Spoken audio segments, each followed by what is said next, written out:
Fala, querido Radio Lovers, tudo bem? Hoje nós temos mais um webinar, estamos aqui com um convidado muito especial e a gente trouxe o Renato Soares, que é membro também da nossa comissão de radiologia da IAD Plus. Estamos trazendo mais um tema importante nesse nosso desafio de fazer lives para vocês, webinars e trazer conteúdo quinzenalmente. Hoje, o Renato preparou uma aula muito especial para vocês. E ele vai falar sobre o que é, Renato? Anjo de aorta, angiotomografia da artéria aorta, né? Legal. Então, assim, eu vou passar para o Renato, a gente vai compartilhar a tela aqui com a aula dele. E vou pedir para ele também aproveitar, se apresentar melhor para vocês, falar um pouco do que ele faz, né, Renato? E aí a gente começa a nossa aula de hoje, né? Então, eu vou colocar a câmera mais focada no Renato. E assim que ele terminar de se apresentar, a gente compartilha a tela com a aula dele aqui, tá bom? E aí, Renato, fala um pouquinho de você, o que você faz, as suas áreas de atuação, né? Bom, muito prazer, né? Como ele já disse, Renato Soares, eu sou tecnólogo em radiologia, trabalho no Instituto do Câncer, no setor de tomografia, também trabalho na Beneficência Portuguesa, já há bastante tempo, e dou aula no Instituto Simas para pós-graduação e especialização em tomografia. A gente montou uma aula aqui hoje importante de anjo de aorta e vamos tentar explicar um pouquinho das particularidades desse exame, desse tipo de aquisição e dos achados críticos mais importantes e relevantes. Bom, vamos compartilhar a tela aqui. A gente já está na aula e agora é com você, professor Renato. Fica à vontade aí, tá? Lembrando, 2 dedos para baixo, 2 dedos para cima. Tranquilo. O que é importante a gente pensar é que as grandes empresas, as grandes marcas, GS, Philips, Toshiba, elas estão de olho em uma estimativa importante, que é o seguinte. 2 para baixo, né? 2. 2 dedos. Assim, ó. 2, tá vendo? Deixa eu ver aqui. Tá. Ó. Uhum. Aí. Beleza. Então, as estimativas por mortes cardiovasculares e de câncer no Brasil e no mundo permeiam esses dados que são muito importantes. 75 mil mortes por doenças cardiovasculares no Brasil só no primeiro bimestre de 2019. A Organização Mundial de Saúde estima que até 2040 haverá um aumento de 250% nos casos de mortes por doenças cardiovasculares no mundo inteiro. Só em 2018, para vocês terem uma ideia, novos casos de câncer em homem no Brasil chegou à marca de 300.140 novos casos, e em mulheres, 282.450 novos casos. Até 2030, a Organização Mundial de Saúde espera 27 milhões de novos casos de câncer no mundo. Então, de olho nesses números, as empresas desenvolvem máquinas que vão dar suporte, exame diagnóstico, imagens diagnósticas para a gente tentar resolver um pouco desse problema alarmante, esses índices dessas doenças que vão a população no mundo inteiro já acometem hoje. Então, falando já particularmente da aorta especificamente, ela é a maior e mais importante artéria do sistema circulatório do corpo humano. Ela se derivam todas as outras artérias do organismo, com exceção da artéria pulmonar. A artéria aorta se inicia no coração, na base do ventrículo esquerdo, e termina na altura da quarta vértebra lombar, onde se divide em artérias ilíacas comum direita e esquerda. Ela leva sangue oxigenado para todas as partes do corpo e através da circulação sistêmica, grande circulação, pequena circulação. A anatomia ela é bastante elástica. Quando o ventrículo esquerdo se contrai para forçar a saída do sangue em direção à aorta, ela se expande. Essa distensão proporciona energia potencial que irá ajudar a manter a pressão sanguínea durante a diástole, já que durante esse tempo a aorta se contrai passivamente. Então a gente tem algumas coisas da anatomia aqui, a artéria gástrica, que nutre o estômago, a artéria esplênica, a artéria abdominal, a artéria hepática, que nutre o fígado. Peraí que não está indo aqui. Deixa eu ver. Continuando a parte da anatomia, A gente tem a divisão, né, da aorta superior acima do diafragma, abaixo do diafragma, a aorta abdominal. Interessante na parte da anatomia ainda a gente observar a subclave esquerda, a carótida comum esquerda, a carótida comum direita, subclave direita, e aí bem interessante aqui, saindo, bifurcando do ramo da aorta, a artéria esquerda e a artéria coronária direita. Algumas coisas importantes da anatomia ainda, a artéria esplênica, a mesentérica superior, né, que nutre baço, e a mesentérica inferior, que nutre intestino delgado, já com uma imagem tomográfica, uma reconstrução, com volume rendering e imagem 3D, a anatomia fica muito clara com esse tipo de reconstrução. A gente consegue visualizar muito bem a artéria hepática, o fígado como um todo, a artéria renal direita, a artéria renal esquerda, todas as ramificações e bifurcações que subtêm a aorta. Tá? Muito importante de fato. Opa.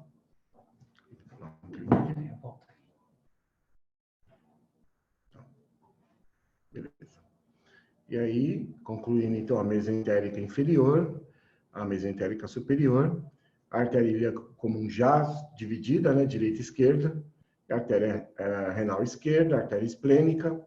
Então, a gente consegue realmente visualizar todas as ramificações desse tipo de reconstrução, principalmente a mesentérica inferior e a superior, que são muito importantes de fato.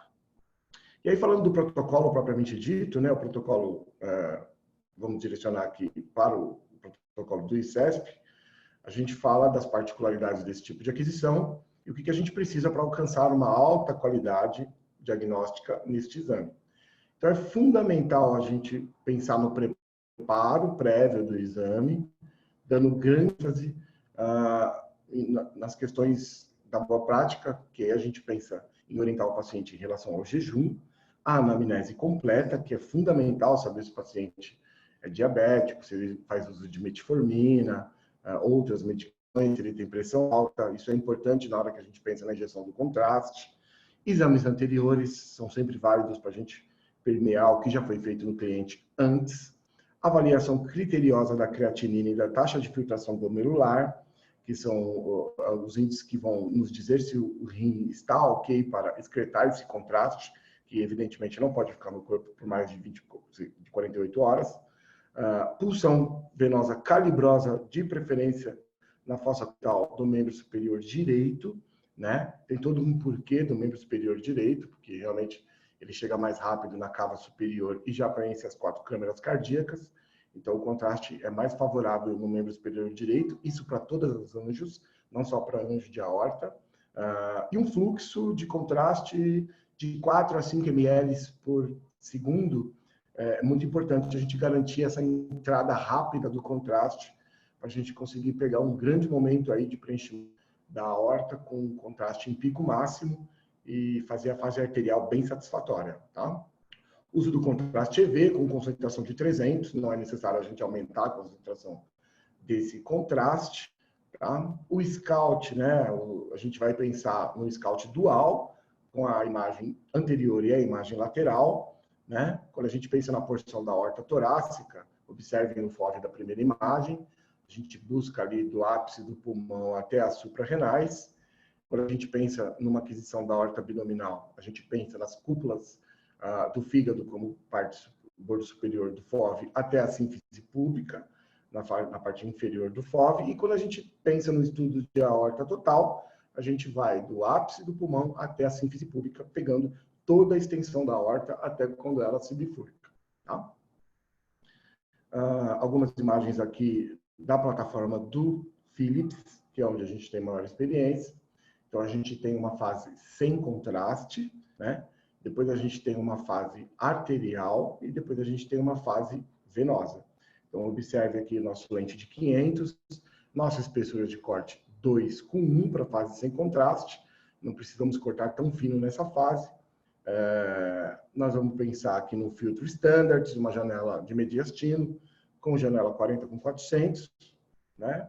Nossa rotação do tubo 0,75, pitch de 891. A gente vai conseguir fazer uma boa fase pré-contraste. Quando a gente injeta, aí sim, falando na parte arterial, que é o que mais nos interessa, a nossa espessura de corte diminui, a gente passa a cortar essa aquisição 1 com 0,8, é um corte bem fino, pensando aí na qualidade da máquina, que a grande capacidade de uma máquina tomográfica hoje é cortar fino com alta resolução, então a gente usa isso a nosso favor na aquisição. A rotação do tubo passa a ser mais rápida, 0,5, né? FOV de 350, e aí a gente consegue uma boa fase arterial. Deixa eu ver aqui. Deu uma... Bom, depois a gente vai adquirir a nossa fase venosa. Super importante que a gente conclua as 3 fases. Na fase venosa, a gente não muda os parâmetros de aquisição em relação à fase arterial. Continua fazendo uma espessura de corte de 1 com 0,8. Né? O tubo também gira um rotation time de 0,5 por segundo. Então, uma aquisição realmente bem rápida. Tá? E eu acho sempre importante a gente trazer ali o protocolo do Colégio Brasileiro de Radiologia, que é o que rege, dá uma orientação em todos os protocolos que a gente deve seguir. O Colégio Brasileiro de Radiologia, que é uma instituição formada por radiologistas, principalmente, então a gente sempre dá uma olhada no que eles preconizam e a gente gosta de trazer o que está rolando por lá. A partir do protocolo do Colégio Brasileiro, sempre a partir de um aparelho de 16 canais. Então, veja que a gente deve levar em consideração que tipo de equipamento a gente está fazendo. Um equipamento de 16 canais, para a realidade de hoje, de certa forma, é até um equipamento limitado, visto que a gente tem equipamentos de 64 canais, 256 canais, como a gente tem no ICESP, por exemplo, 320 canais, o Aquilion da Toshiba. Então, esses equipamentos que te proporcionam aquisições muito mais rápidas, a gente tem que levar em consideração essa potência da máquina quando a gente pensa no manejo. De qualquer forma, pensando a partir dos 16 canais, a dosagem KVMS automático, espessura de reconstrução de 1 milímetro no mínimo, filtro standards, variando ali de marca para marca, mas filtro standards para partes moles, contraste, no pensamento de contraste, 1,5 ml por quilo, a concentração desse contraste de 300, não precisamos, mais uma vez, colocar um contraste de maior concentração. E em relação à quantidade de contraste, daqui a pouco a gente vai falar um pouquinho sobre novos pensamentos em relação à redução de contraste. Tá? Velocidade de injeção no Colégio Brasileiro de Radiologia preconiza de 3 a 5 ml por segundo. A fase arterial, 25 segundos, eu considero esse tempo muito bom. Fase arterial a 5 segundos pós a injeção de contraste realmente é o ideal. Uso da fase pré-contraste pode auxiliar em casos de síndromes aórticas agudas e em hematomas intramurais, então a gente realmente tem que considerar essa fase, né? Alguns lugares injetam direto sem a fase pré, não é o ideal, é ideal a gente contar com a fase pré e formar o estudo com as 3 fases, né? Pré-arterial e venosa. A fase tardia, 1 minuto, pode auxiliar em casos de avaliação de endopróteses, né? Particularmente em casos de endolix, de baixo fluxo, e a avaliação da síndrome do desfiladeiro torácico, que deve incluir a manobra de Edson, que consiste na elevação do membro acometido e rotação ipsilateral. Pois esse é o que preconiza o Colégio Brasileiro de Radiologia. E aí, voltando para a nossa forma de aquisição, quando a gente pensa na injeção do meio do contraste, ele requer alguns cuidados quanto da sua administração. É necessário acessar sempre o membro superior direito. Como já disse antes, ele chega mais rápido na cava superior, já preenche as 4 câmeras cardíacas, e aí esse contraste é bombardeado junto com o sistema sanguíneo pelo ventrículo esquerdo e desce pela aorta com bastante velocidade. Tá? O fluxo de contraste, o ideal é de 4 a 5 ml por segundo, sendo necessário um teste prévio com soro e o soro posterior à injeção do contraste, para dar aquela que a gente chama lavar, né? Lavar o vaso e terminar de empurrar o resto de contraste e hidratar esse vaso que recebeu esse contraste, que é mais denso, né? Então é bom dar uma hidratada no vaso. Tá? A relação aqui da fossa cubital, o melhor lado e a melhor região para a gente acessar. Gel com 18 é o mais favorável, ou 20 no máximo, para que a gente consiga garantir esse fluxo de 4 a 5 ml por segundo, sem comprometer o vaso, sem pensar em extravasamento, é claro. Tá? A gente utiliza essa injeção através de bomba injetora, né? Manualmente fica bastante limitada a aquisição com sucesso. Bomba injetora, que é sempre mais favorável. Quando a gente pensa na localização, onde a gente vai colocar o nosso ROI para acionar o nosso sistema threshold de captação de chegada do contraste, se a gente estiver falando de uma aquisição torácica, a gente vai colocar esse ROI a nível da bifurcação da carina. Se a gente estiver pensando numa aquisição abdominal, a gente vai colocar o ROI na aorta descendente a nível das artérias renais. Se a gente estiver falando de uma aquisição tóraco-abdominal, da aorta, a gente pode colocar a nível das renais, que aí quando estiver preenchido embaixo, a gente garante que a gente tem o preenchimento completo. E aí uma coisa importante, o ROI vai ser sempre posicionado distalmente à dilatação. Então, se você fizer uma fase pré da aorta, e aí também porque é importante a fase pré, para a gente observar se a gente acha alguma dilatação do calibre da aorta em algum ponto dela. Se a gente achar uma dilatação, há uma divergência aí na radiologia, se a gente deve colocar o localizador antes da dilatação ou posterior à dilatação. Né? Muitas pessoas defendem antes da dilatação, outras pós-dilatação. O que a gente preconiza que seja mais ideal é colocar o localizador pós-dilatação, porque a gente garante o preenchimento completo, tanto da estrutura aórtica quanto dessa possível dilatação e documenta tudo isso bem preenchido de contraste. Então, pós-dilatação é o mundo mais ideal, é a forma mais correta de se fazer o exame, como a gente está vendo aqui na imagem. A gente tem aí na fase pré uma boa dilatação da aorta abdominal, a gente consegue observar ali calcificações da aorta, isso também é importante na fase pré, e aí a gente coloca o localizador logo na sequência, quando esse vaso voltar a ter um calibre normal ou menor do que a dilatação maior, a gente põe o nosso localizador ali, e aí, com o sistema threshold, ele vai captar a chegada do contraste, frisando um pouquinho desse sistema, a gente colocando o ROI na aorta sem contraste, ele vai dar um número Hounsfield, que vai permear mais ou menos 35, 37 HU. Quando esse contraste vai chegando, essa densidade muda para 45, 75, 75, 120 e mais ou menos com 140 a 160 HU, o sistema reconhece o preenchimento total do vaso, libera a aquisição, há um delay de 15 segundos para que a mesa avance até o ponto inicial da aquisição, e aí esses 15 segundos também servem para acabar de entrar o restante de contraste, e aí a gente adquire a fase arterial com o pico máximo, tá? Que esse é o ideal. Tá? Obrigado. Então, pensando aqui nas fases, e aí com a ilustração da máquina aqui, fase pré-contraste, independe de tempo, o arterial disparo automático aqui 180 HU, então permeia entre 140, 150 até 180 unidades de Hounsfield, para captar o preenchimento máximo do vaso, e aí a ideia é que a gente corte a fase arterial com 25 segundos pós-injeção do contraste. Vai correr esse tempo e mais ou menos a 70 a 90 segundos, a gente consegue captar uma boa fase venosa da anjo de aorta, tá? Algumas imagens aqui mostrando bastante resolução de uma anjo de aorta. A gente consegue ver até uma dissecção ali na primeira imagem. A segunda imagem, uma imagem sagital, que a gente conseguiu pegar toda a extensão da aorta torácica e abdominal. Essa terceira imagem, uma fase venosa. Vejam como é importante a fase venosa também, com endoprótese, né? A gente consegue ver ali todas as partes da prótese, e uma reconstrução 3D agradável, tem reconstruções que a gente tem maior resolução, a gente vai conseguir uma coisa disso já já.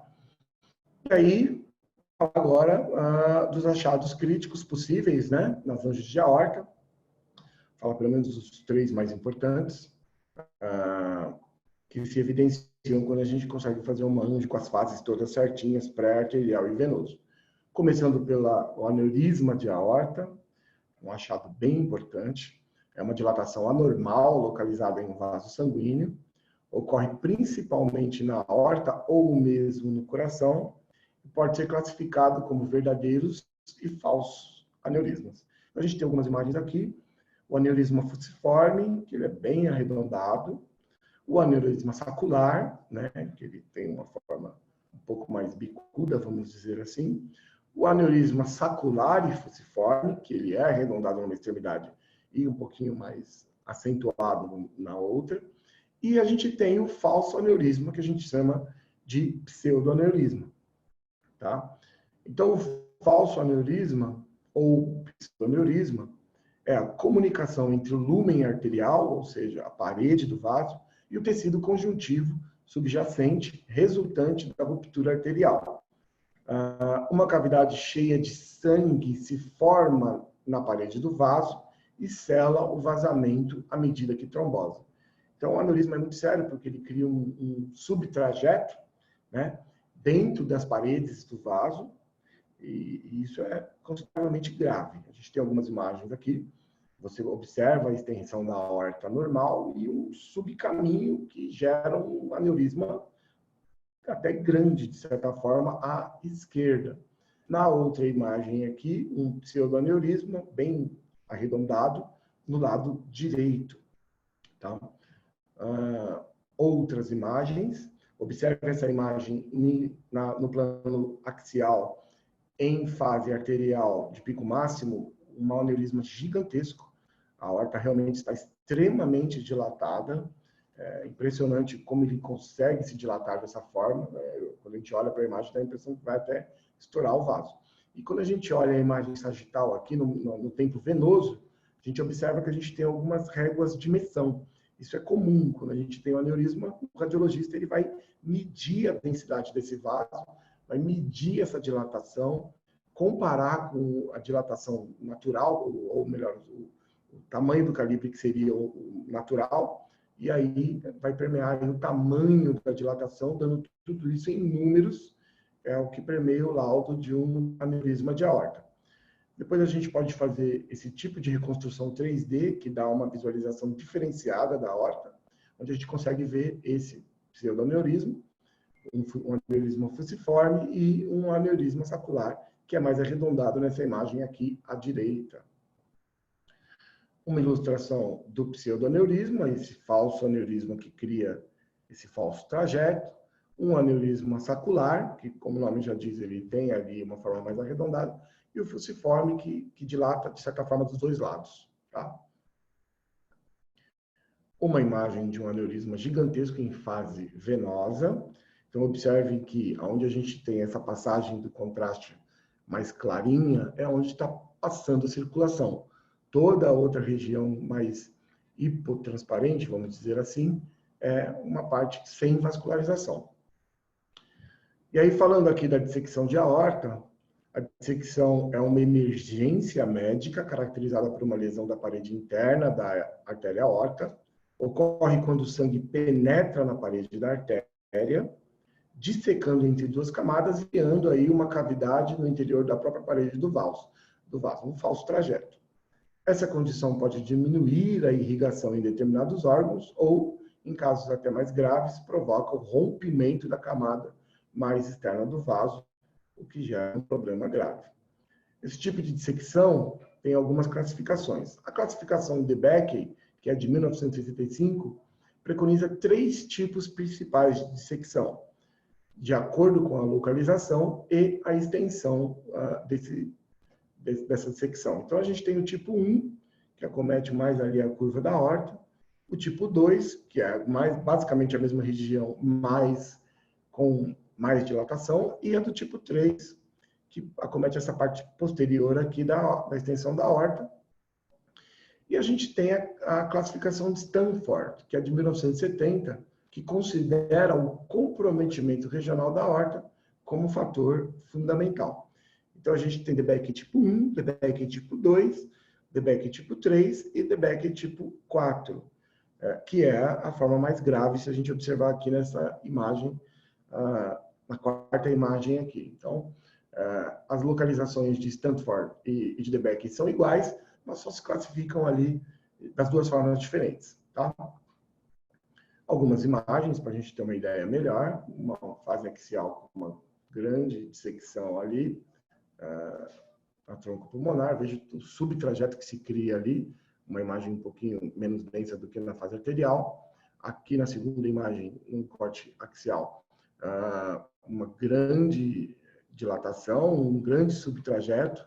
A terceira imagem no plano sagital também, se a gente fosse classificar, seria aqui Stanford tipo 3, tá? Tem essa subtrajeto aqui na parte posterior.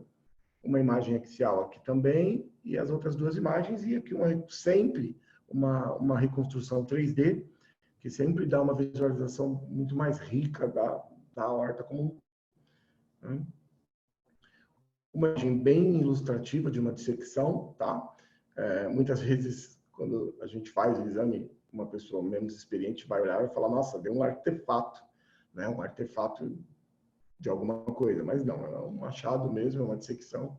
A gente vê uma imagem como essa, não é um artefato, não é movimento, a gente pode chamar o radiologista com convicção e apontar que a gente tem um achado crítico relevante ali, e ele vai com certeza classificar como uma dissecção.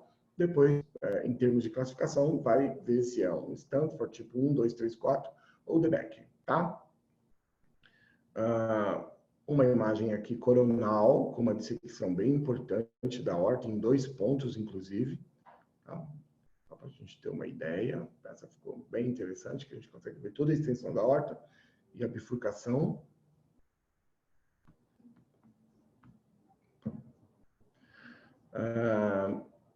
Essas 3 imagens aqui foram exames que a gente realizou lá no Instituto do Câncer. Tá? Olha essa primeira imagem, como a gente consegue ter toda uma ideia da aorta, quase que como um todo. Muito importante esse tipo de imagem. A segunda imagem também ficou muito importante. A gente consegue ver toda a relação da aorta com o coração. Tá? Aqui, nessa terceira imagem, no plano sagital, a gente consegue ver todas as bifurcações da aorta, artéria renal, a gente consegue ver bem ali. Essa é uma reconstrução planar. Tá? Essas imagens também ficaram muito boas. A gente consegue ver toda a parte da aorta superior aqui entrando no coração, fazendo essa relação com o coração, as calcificações. Tá? Essa fase venosa no plano sagital também ficou muito boa. E a terceira imagem também, exames que a gente realizou por lá. E aí, falando da estenose de aorta agora, é um estreitamento, né, da abertura da válvula aórtica, que bloqueia, obstrui o fluxo de sangue do ventrículo esquerdo para a aorta, ou de qualquer vaso sanguíneo ou órgãos de estruturas tubulares. Então, a gente não tem estenose apenas na aorta, a gente pode ter estenose em todo tipo de vaso do corpo humano. Tá? Então, a gente tem uma imagem aqui em 3D no primeiro momento e uma imagem de reconstrução MIP, máxima intensidade de pixels, máxima intensidade de projeção, onde a gente consegue ver ali a diminuição do calibre da aorta, um pouco abaixo ali dos rins, com uma estenose importante. Um plano sagital, né, numa fase arterial, que a gente consegue mostrar bem ali essa estenose, essa diminuição do tamanho do vaso, um achado crítico que a gente deve apontar para o radiologista para imediatamente desenvolver uma linha de conduta para o paciente. E a gente tem os estudos também para endolíquidos, os estudos para endopróteses. Tido um problema como uma estenose, ou mesmo uma dissecção, ou um aneurisma, a gente vai resolver isso cirurgicamente, normalmente colocando uma prótese. A gente tem alguns tipos de próteses também, do tipo 1, do tipo 2, do tipo 3 e do tipo 4. E o exame posterior de anjo de aorta para estudo de endolix, para o estudo de endopróteses, é bastante importante também para a gente documentar o pós-operatório. Tá? Então, nesse caso, o exame diagnóstico é o exame pré importante, visto o achado crítico, tem a conduta, normalmente cirúrgica, é colocado a endoprótese e a anjo de aorta pós-procedimento, ela é importante para a gente estudar essa relação da prótese com o vaso, como que isso vai se comportar nos 6 próximos meses, depois 1 ano, 1 ano e meio, 2 anos, até que o paciente tenha alta definitiva. Tá? Sempre, na verdade, depois passa a fazer um acompanhamento de 6 em 6 meses. Então, está aqui o exame numa fase arterial, numa primeira imagem. A gente vê ali o pequeno strike da prótese, isso é normal. E ali numa fase venosa, também a gente vê ali strike, assim, a gente vê a parte da prótese, né? Hoje, a gente pode falar em tomografia com ausência de strike. Se a gente fizer uma anjo de aorta num dual energy, por exemplo, é um equipamento que já subtrai todo tipo de strike metálico. Ou, se a gente não tiver um dual energy, a gente tem softwares altamente avançados de redução de redução de artefatos de movimento, artefatos de strike. Então, os equipamentos realmente são, hoje, muito voltados para essa coisa da supressão de tipo de strike ou de alguma sujeira na imagem. Tá? A ponto da gente conseguir fazer, por exemplo, uma reconstrução como essa daqui, de 3D com volume rendering, que a gente consegue ver toda a prótese, a relação da prótese com a aorta e o coração na sequência ali, quer dizer, uma imagem muito rica em termos de resolução. Realmente o médico fica municiado com tudo que ele precisa para estudar o que foi feito e a relação disso com um dos órgãos mais importantes, que é o coração. Tá? Aqui uma outra imagem, veja que a gente tem ainda aqui um pouquinho de artefato, mas muito pouquinho. E se a gente pensar isso nas máquinas mais avançadas, a gente vai conseguir fazer imagens já superiores a essa aqui da aula. Tá?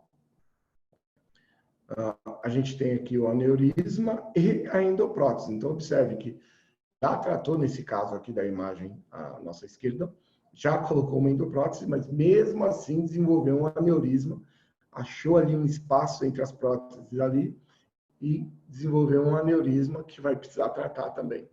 Então, vejam como as coisas podem ser complexas no estudo de anjo. Tá? Aqui é sempre importante a gente usar um MIP, a gente faz o 3D com volume rendering e também faz uma imagem de MIP, que é essa super utilização do branco e o enegrecido, que dá uma imagem muito rica também, muito importante para o estudo de aorta. Tá? A gente tem o 3D, confesso que esse exame foi eu que fiz, tive aí a ajuda do nosso amigo tecnólogo Leonardo dos Santos, o cara que trabalha com a gente ali no Instituto do Câncer e também no GRAAC, contribui muito aí para o combate oncológico, e aí ele ajudou aqui na expertise que ele tem de pós-processamento. A gente fez essa reconstrução 3D que ficou muito boa. Observe que tem bastante calcificação nessa aorta, em toda a sua extensão, principalmente na bifurcação das ilíacas ali.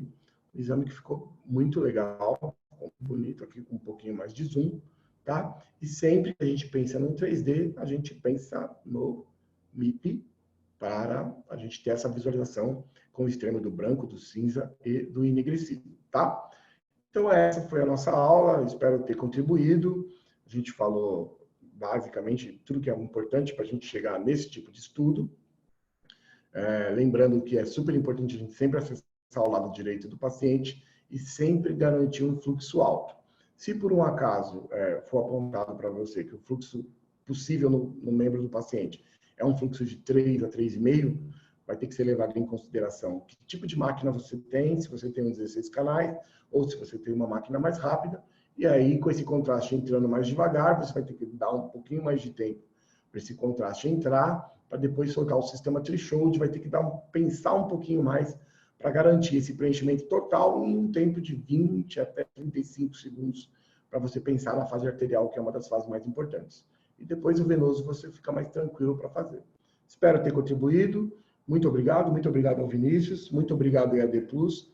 Foi uma oportunidade muito legal, a única vez que eu faço. Muito agradecido e até breve. Tchau, tchau.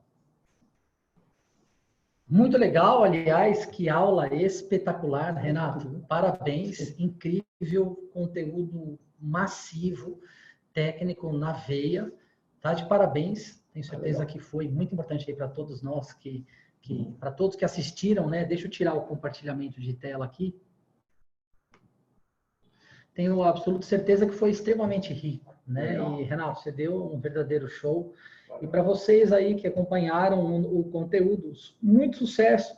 E a gente continua aqui com a nossa missão, que é ajudar a desenvolver vocês, profissionais da área da saúde, assim como a gente também ajuda o desenvolvimento de milhares e milhares de profissionais, não só da radiologia, mas outros profissionais como nutricionistas, médicos, farmacêuticos. Essa é a nossa missão, esse é o nosso propósito, e muito sucesso para vocês. A gente se vê na nossa próxima live, no nosso próximo webinar.